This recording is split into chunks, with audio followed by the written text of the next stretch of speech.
ప్రేమైన దేవుని బిడ్డలారా, మీ అందరికీ కూడా ఉదయకాల సమన దేవుని సన్నిధి దేవుని బిడ్డగా క్రీస్తు నామములో మీ అందరికీ కూడా ఉదయకాల సమన శుభాభివందనాలు తెలియపరుస్తున్నాను. అందరూ బాగున్నారా? సంతోషంగా ఆనందంగా ఉన్నారా? గత రాత్రికాలం అంతా కూడా చక్కని నిద్రను అనుగ్రహించి మరొక రోజు మన జీవితాలకు అనుమతించి సజీవులకు ఉంచి సంతోషంగా ఆనందంగా మరొక రోజులకు అడుగుపెట్టే భాగ్యాన్ని దేవాతి దేవుడు మనందరికీ ఇచ్చినందుకు ఆయన ఇచ్చినందుకు మనందరము ఆయనకి కృతజ్ఞతాస్తుతులు స్తోత్రాలు తెలియపరుచుకునే వారమై ఉన్నాం.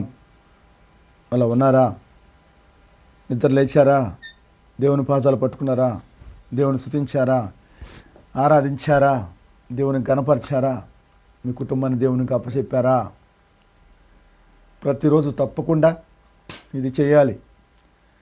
నిర్లక్ష్యం చేయబాకండి దయచేసి. దేవునితో సహవాసం అంటే దేవునితో సహవాసాన్ని నిర్లక్ష్యం చేయబాకండి. నిర్లక్ష్యం చేశారంటే చాలా ఇబ్బందులు పడతారు. కాబట్టి ఎన్ని పనులున్నా ముందు నిద్రలంగానే దేని గురించి ఆలోచించాల్సిన అవసరం లేదు. నిన్ను పోషించేవాడు, నిన్ను కాపాడేవాడు, నిన్ను రక్షించేవాడు, నీ యందు ఆలోచన కలిగిన వాడు, నీ ప్రణాళికల్ని నెరవేర్చేవాడు నా తండ్రి ప్రభువైన యేసుక్రీస్తు వారే. కాబట్టి నిద్రలంగానే ఆయన పాదాలు పట్టుకుని ఆయన స్తుతించి ఆరాధించి ప్రార్థించి మహిమపరిచి గణపరిచి అప్పుడు నీ కుటుంబాన్ని దేవునికి అప్పచెప్పు.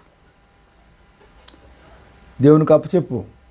ఈరోజంతా కూడా నీ కుటుంబానికి ఏ కొదవ లేకుండా, ఏ కొరత లేకుండా సంతోషంగా ఆనందంగా జీవించే భాగ్యాన్ని, నీ కుటుంబంలో సంతోషాన్ని ఆనందాన్ని పాలు పొంగే భాగ్యాన్ని దేవుడు మనందరికీ అనుగ్రహిస్తాడు.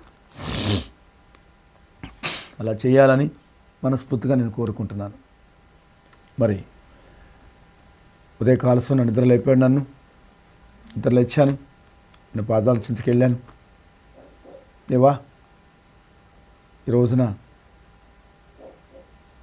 ఒక చిన్న మాటను మాకు తెలియపరచయ్యా. ఆ మాటను బట్టి ఈరోజు అంతట్లో కూడా సంతోషంగా ఆనందంగా నేను స్తుతిస్తూ ఆరాధిస్తూ ప్రార్థిస్తూ మహిమపరుస్తూ గణపరుస్తూ నీ మాట ప్రకారము, నీ ఆలోచన ప్రకారము, నీ ప్రణాళిక ప్రకారం, చిత్త ప్రకారం నడుచుకునే భాగ్యాన్ని, అతని మనసుని మాకు దయచేయ ప్రభా అని దేవుని వేడుకున్నాను. చక్కని మాట నాకు తెలియపరిచాడు. ఆ మాటను బట్టి ఎంతో సంతోషపడ్డాను, ఆనందపడ్డాను. దేవుని స్తుతించాను, ఆరాధించాను, ప్రార్థించాను, మహిమపరిచాను, గణపరిచాను.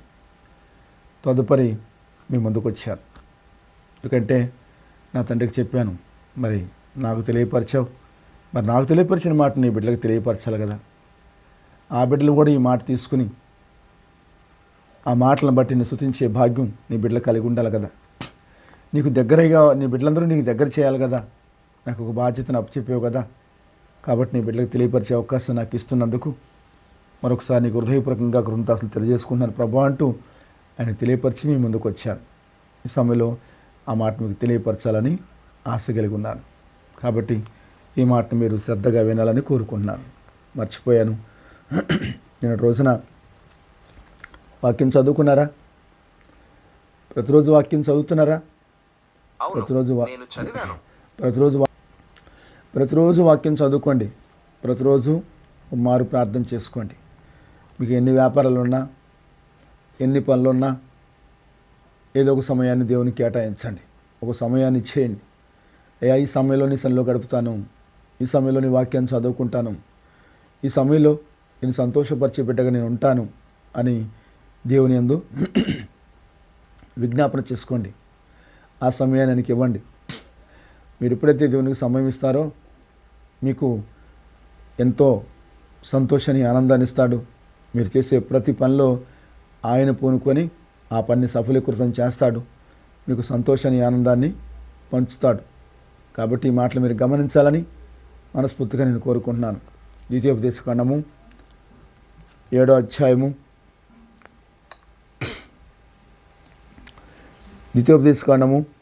అధ్యాయము 14వ వచనం చూడండి.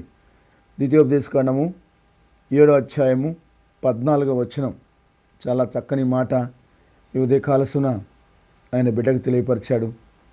ఆయన బిడ్డ ద్వారా నీతో కూడా మాట్లాడుతున్నాడు. సమస్త జనముల కంటే ఎక్కువగా నీవు ఆశీర్వదించబడదువు. సమస్త జనుల కంటే నువ్వు ఎక్కువగా ఆశీర్వదించబడదువు. ఎందుకన్నాడు ఆ మాట?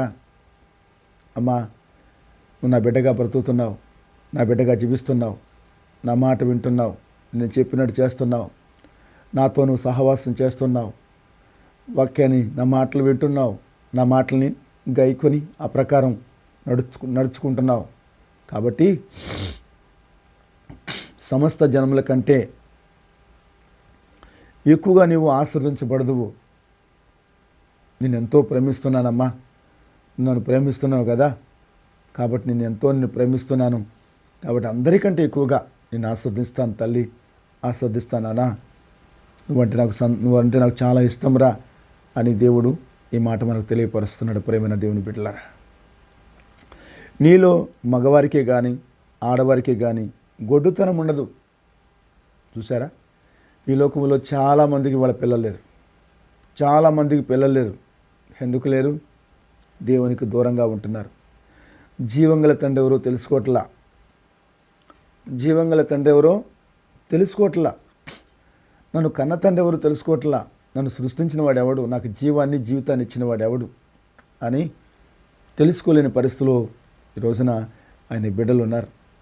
ఈ లోకంలో ప్రపంచంలో ఉన్న ప్రతి బిడ్డ కూడా ఆయన బిడ్డే, ఆయన సృష్టించిన బిడ్డే. ఎవరు కూడా సాతాను బిడ్డలు లేరు, ఎవరు కూడా అన్యులు లేరు. నేను ఆయన బిడ్డను కాదు అనడానికి వీలు లేదు. ఎందుకంటే సర్వ సృష్టికి మూల పురుషుడు ఆయన, సృష్టికర్తకి ప్రధానకుడు. ఆయన లేకుండా ఏదీ జరగలేదు. ఆయన ముందే అన్నీ జరిగించాడు ఆయన తండ్రి. చెప్తున్నాడు కదా యోబు గ్రంథంలో, అన్ని విషయాల్లో నేను ఉన్నాను, నా కళ్ళ ముందే నా తండ్రి సృష్టించాడు, నేను లేకుండా ఏదీ జరగలేదు అంటున్నాడు, నాకు మరుగైనది ఏదీ లేదు అంటున్నాడు.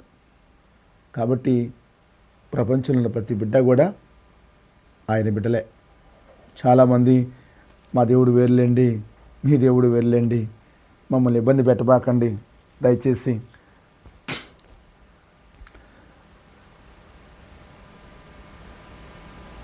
మా సృష్టికర్త వేర్లేండి, మీ సృష్టికర్త వేర్లేండి, మీ దేవుడిని మీరు పూజించుకోండి, మా దేవుడిని మేము పూజించుకుంటాము అని అంటున్నారు. వాళ్ళకి తెలియక మాట్లాడుతున్నారు, తెలిస్తే మాట్లాడరు. నీకు తల్లిదండ్రులు ఎంతమంది ఉంటారు? ఒక్కళ్ళే కదా, అమ్మా నాన్న ఒక్కళ్ళే కదా. వాళ్ళు తప్ప వేరొకరు నీకు ఉన్నారంటే దాని అర్థం ఏంటి? నువ్వు సక్రమార్గంలో జన్మించలేదని అర్థం. సక్రమార్గంలో జన్మించలేదు కాబట్టి నీకు తల్లిదండ్రులు చాలామంది ఉన్నారు అని అర్థం. ఒకే తల్లి ఒకే తండ్రి నాకు అనుకున్నావు అనుకో, నువ్వు గ్రహించావు అనుకో, అప్పుడు ఈ తల్లిదండ్రులకే నువ్వు పుట్టావు, నువ్వు సక్రమంగా పుట్టావు, ఈ లోకానికి వచ్చావని అనుకున్నట్టు. కాబట్టి ఈ విషయాన్ని మీరు గమనించండి. ప్రపంచానికి సృష్టికర్త ఒక్కడే, ఆయన తప్ప మరొక దేవుడు లేడు అని బల్లగుద్ది చెబుతున్నాడు దేవుడు. నేను తప్ప వేరొక దేవుడు లేడు. మీరు సృష్టించుకున్న బొమ్మల్ని మీరు పూజిస్తున్నారు, ఇంతేగా నిన్ను సృష్టించిన దేవుణ్ణి మీరు పూజించట్లేదు. కాబట్టి మీరు ఎన్నో ఇబ్బందులు పడుతున్నారు, ఎన్నో కష్టాలు పడుతున్నారు, ఎన్నో సమస్యలు ఎదుర్కొంటున్నారు. నేను ఎంతగానో కనిపెడుతున్నాను మిమ్మల్ని. నేను కదా మిమ్మల్ని సృష్టించింది, నేను కదా మిమ్మల్ని కాపాడుతుంది, నేను కదా మిమ్మల్ని రక్షిస్తుంది, నేను కదా మీకు అన్ని రకాలుగా సహాయం చేస్తుంది. మీరు నా దగ్గరికి వచ్చినా రాకపోయినా కూడా మిమ్మల్ని కాపాడుకుంటున్నాను కదా, రక్షించుకుంటున్నాను కదా. మరి మీరు ఎందుకురా నన్ను గుర్తించలేకపోతున్నారని ఆయన ఎంతో బాధపడుతున్నాడు. కాబట్టి మీరందరూ కూడా ఈ విషయాన్ని గమనించాలని కోరుకుంటున్నాను. ఏం చెప్తున్నాడు? నీలో మగవారికి కానీ ఆడవారికి కానీ గొడ్డుతనం ఉండదు. ఆయన తెలుసుకుంటే, ఆయన బిడ్డగా బ్రతికితే ఏ ఒక్కరు కూడా ఆయన బిడ్డలకి అన్యాయం చేయడు. ఎందుకంటే నిన్ను ప్రేమిస్తున్న నీ బిడ్డలకు నువ్వు అన్యాయం చేస్తావా? నిన్ను ప్రేమిస్తున్న నీ భర్తకు నువ్వు అన్యాయం చేస్తావా? నువ్వన్నా చేస్తావేమో, కానీ మన కన్న తండ్రి చేయడు. ఎందుకంటే మనము పాపాత్ములవే. ఈ లోకంలో ఒకడు ఉన్నాడు కదా, వాడితో సహవాసం చేస్తాం, కానీ దేవుడు ఆయన పవిత్రుడు, పరిశుద్ధుడు. మాట మీద నిలబడేవాడు. కాబట్టి ఆయన ఎవరికి అన్యాయం చేసేవాడు కాదు. అందుకే ఈ మాట చెబుతున్నాడు, నీ పశువులో నైనను ఉండదు, నీ పశువుల్లో కూడా కొడుతనం ఉండదురా. నీ కుటుంబంలో ఏమున్నాయో పశుపక్షాదులు సమస్తములో కూడా నేను సంతానాన్ని అనుగ్రహిస్తాను, ఏది కూడా గొడ్డుతనం ఉండదు. అద్భుతమైన వాగ్దానం ఇచ్చాడు ఈ రోజున. ఎవరు చెప్పగలరు? ఈ లోకంలో నువ్వు ఎన్నుకున్నావే వాళ్ళు ఎవరైనా చెప్పగలరా? నీ స్నేహితులు చెప్పగలరా? నీ బంధువులు చెప్పగలరా? ఎవ్వరు చెప్పలేరు. నీకు నేను సంతానాన్ని ఇస్తాను, నీకు నేను అన్నీ సమకూరుస్తాను అని చెప్పగలవాడు ఈ లోకంలో ఎవరు లేరు. ఆయన చెప్పగలడు, చేయగలడు, చేసి చూపించగలడు. ఎందుకంటే మా జీవితంలో ఎన్నో చేశాడండి. ఎందుకు పనికిరాని కుటుంబాన్ని పనికొచ్చేట్టు చేసిన గొప్ప తండ్రి అండి. పాపని లోకంలో ఇరుకుపోయిన కుటుంబాన్ని విడిపించిన గొప్ప తండ్రి అండి. రోజున మేము ఇలా బ్రతుకుతున్నామంటే ఆయన బిడ్డలుగా కేవలం దేవుని కృపే కనికరమే, దేవుడు పెట్టిన భిక్షేనండి. ఎందుకు పనికిరాని వాళ్ళం, ఎందుకు ఈ జీవితం అయిపోయిందిలే చచ్చిపోదాం అనుకున్నవాడిని. నా వల్ల కాదు, నేను ఈ బాధను జయించలేను, ఈ కష్టాన్ని జయించలేను, ఈ ఆర్థికంగా నేను నలిగిపోతున్నాను, నా వల్ల కాదు ఓర్చుకునేది అని ఎంతో బాధపడ్డాను. ఎన్నోసార్లు ప్రయత్నం చేశాను. కానీ దేవుడు నేను పుట్టకముందే ఆయన జీవగ్రంథంలో రాసుకున్నాడంట, నువ్వు నాకు కావాలి, నీతో నాకు బోవులు పనుందరా, నీ ఆలోచనలని నేను నా గ్రంథంలో నా జీవితంలో నా మనసులో నెరవేర్చేశాను రా అని పరిశుద్ధ లేఖనం ద్వారా తెలియపరుస్తున్నాడు. దావీదు కీర్తన గ్రంథం ద్వారా ఎన్నో మార్లు నాకు కంటపడింది అన్నమాట. ఎన్నో మార్ల చెవులతో నేను విన్నాను. కాబట్టి మన ఎందుకు ప్రణాళిక కలిగే, ఒక ఆలోచన కలిగే లోకాన్ని తీసుకొచ్చాడండి. ఎవరైతే ఆయనకి సరెండర్ అవుతారో ఆ కుటుంబాల్లో ఏ కొదవ ఉండదు, ఏ కొరత ఉండదు. ఆ కుటుంబంలో సంతోషమే, ఆనందమే ఉంటుంది. ఆ కుటుంబంలో ఆనందమే ఉంటుంది, మహానందం ఉంటుందండి.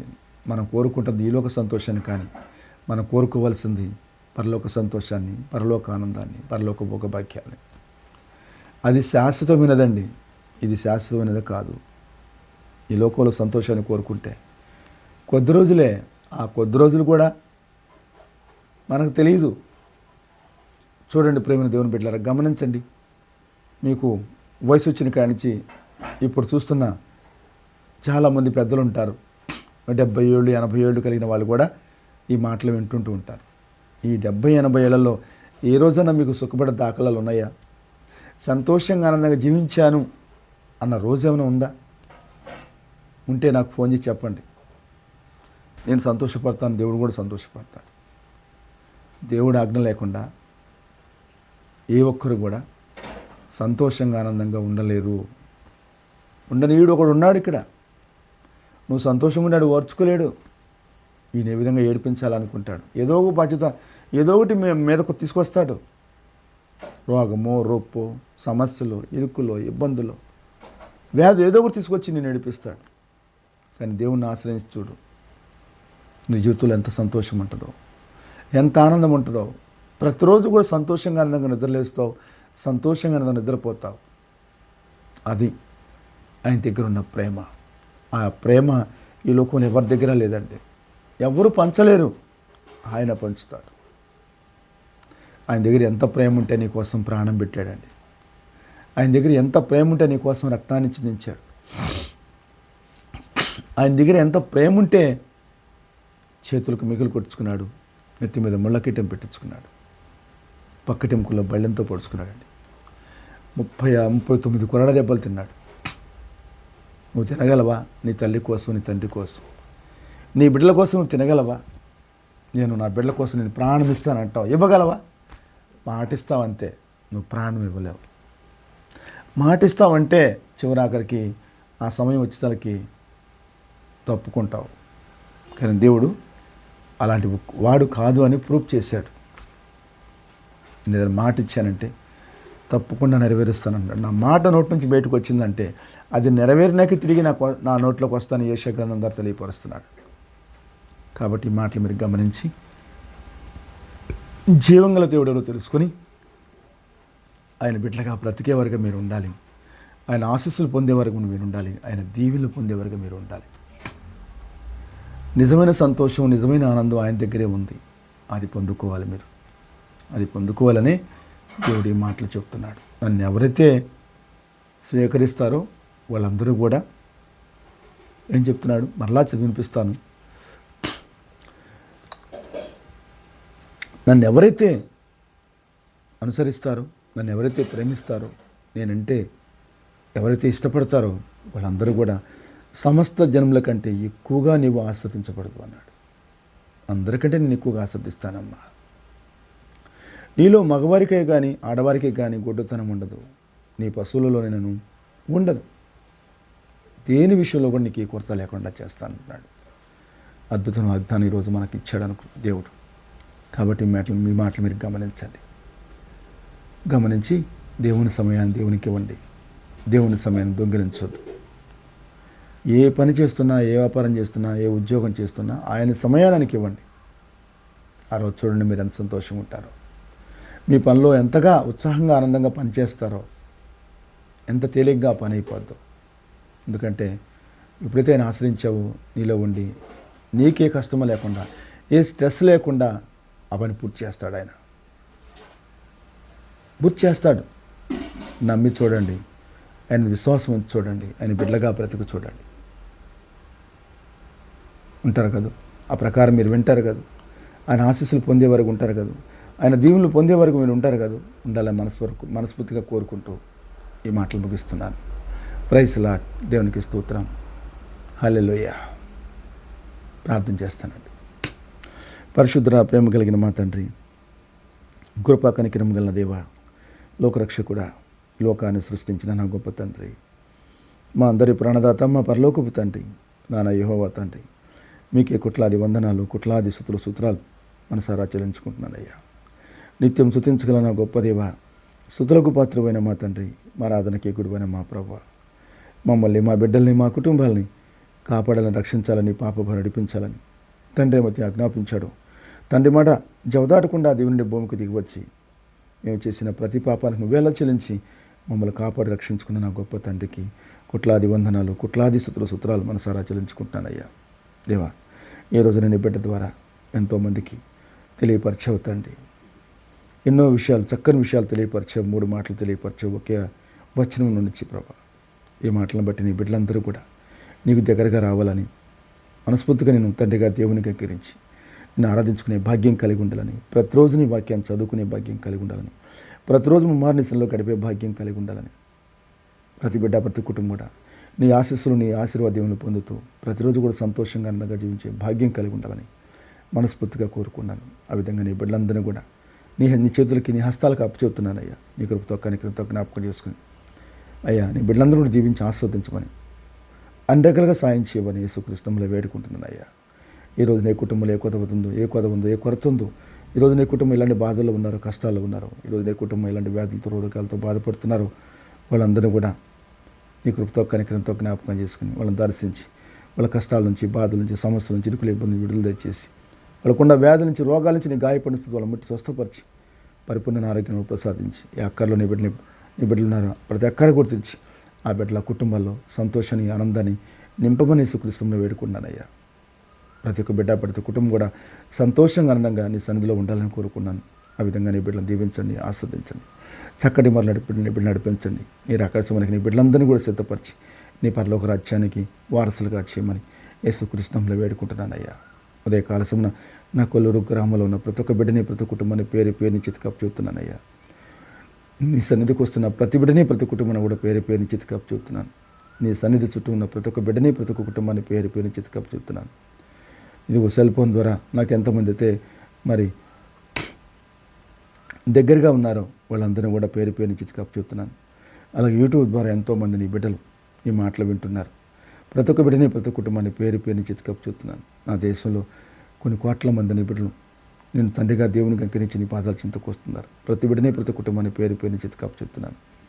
నా దేశంలో 140 కోట్ల జనాభాపై చిలికే ఉన్నారయ్యా. ప్రతి ఒక్క బిడ్డని, ప్రతి కుటుంబాన్ని పేరుని చితికప్పు చెబుతున్నాను. నీ కృపతో కనికరంతో జ్ఞాపకం చేసుకోండి. నా భారతదేశంలో ఉన్న ప్రతి ఒక్క బిడ్డని, ప్రతి కుటుంబాన్ని క్రీస్తు బిడ్డలుగా, క్రీస్తు కుటుంబంలో మార్చి నీ సన్నిధిలో నిలబెట్టుకుని నేను అక్కడ సమయం సిద్ధపరిచి నీ పరలోక రాజ్యానికి వారసులుగా చేయమని యేసుక్రీస్తులో వేడుకుంటున్నానయ్యా. ఏ ఒక బిడ్డని ఏ ఒక కుటుంబాన్ని విడిచిపెట్టదని కోరుకుంటున్నాను. ఏ ఒక బిడ్డ ఏ కుటుంబం రెండో మరణం చూడదని కోరుకున్నాను. ఆ విధంగా నీ బిడ్డలందరూ కూడా కాపాడి రక్షించమని యేసుక్రీస్తులో వేడుకుంటున్నానయ్యా.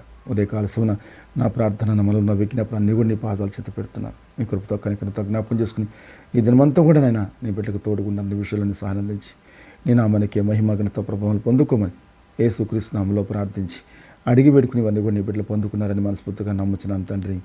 ఆమెన్, ఆమెన్, ఆమెన్. God bless you. దేవుని మిమ్మల్ని మీ కుటుంబాన్ని దీవించి ఆస్వాదించి చక్కటి జీవితాన్ని, చక్కటి భవిష్యత్తుని, చక్కటి ఆరోగ్యాన్ని, దీర్ఘాయుష్ని నా దేవాతితోడు మీ అందరికీ అనుగ్రహించును గాక. నా తండ్రి దినమంతా కూడా మీకు తోడుకోండి. అన్ని విషయాల్లో కూడా నా తండ్రి మీకు సహాయం దయచేయను గాక. మిమ్మల్ని కాపాడి రక్షించును గాక. మీ చుట్టూ నా తండ్రి అగ్నిగచ్చినట్టు దేవదూతలను కాపలా పెట్టును గాక. ఈ దినమంతా కూడా నాయన మీకు తోడుకుండా అన్ని విషయాల్లోని సహాయం నా తండ్రి మీకు సహాయం చేయను గాక.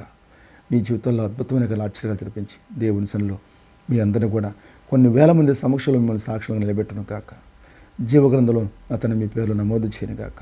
పరలోక రాజ్యాన్ని అతను మిమ్మల్ని అందరినీ కూడా వారసులుగా చేయను గాక. ఆమెన్, ఆమెన్, ఆమెన్.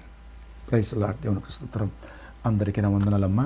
ఈరోజు ఒక చక్కని పాటను మీకు తెలియపరుస్తాను. ఆ పాటను శ్రద్ధగా విని ఆ పాట ప్రకారం సంతోషంగా ఆనందంగా ఈరోజంతా కూడా జీవించేవారు ఉండాలని మనస్ఫూర్తిగా కోరుకున్నాను. అలాగే ఈ మాటల హృదయంలో భద్రపరచుకోండి. దేవుడు నాతోనే మాట్లాడాడు అని తెలుసుకోండి. ఈ మాటలు తెలుసుకొని ఈ మాటల హృదయంలో భద్రపరచుకొని ఆ ప్రకారం ఆయనకి దగ్గరగా జీవించేవారుగా మీరు అందరూ ఉండాలని మనస్ఫూర్తిగా నేను కోరుకుంటున్నాను. ఈ మాటలు విని ఎంతోమందికి ఈ మాటలు తెలియపరచండి. ప్రతి ఒక్కరు కూడా ఈ వాగ్దాన్ని తప్పకుండా చూడాలని కోరుకున్నాను. తప్పకుండా యూట్యూబ్లో వినాలని కోరుకుంటున్నాను. ఎందుకంటే మీరు సమయాన్ని కోల్పోతున్నారు. దేవుని సమయం దేవునికి ఇవ్వటం లేదు. దేవుని సమయం దేవునికి ఇవ్వకపోవటం వల్లే మీరు ఎన్నో బాధల్ని, కష్టాలను ఎదుర్కొంటున్నారు. మీ పనిలో సఫలీకృతం కాలేకపోతున్నారు. దేనిలోని విజయం పొందుకోలేకపోతున్నారు. మీరందరూ విజయం పొందుకోవాలని, మీరందరూ సంతోషంగా ఉండాలని, మీరందరూ ఆనందంగా ఉండాలని మనస్ఫూర్తిగా నేను కోరుకున్నాను.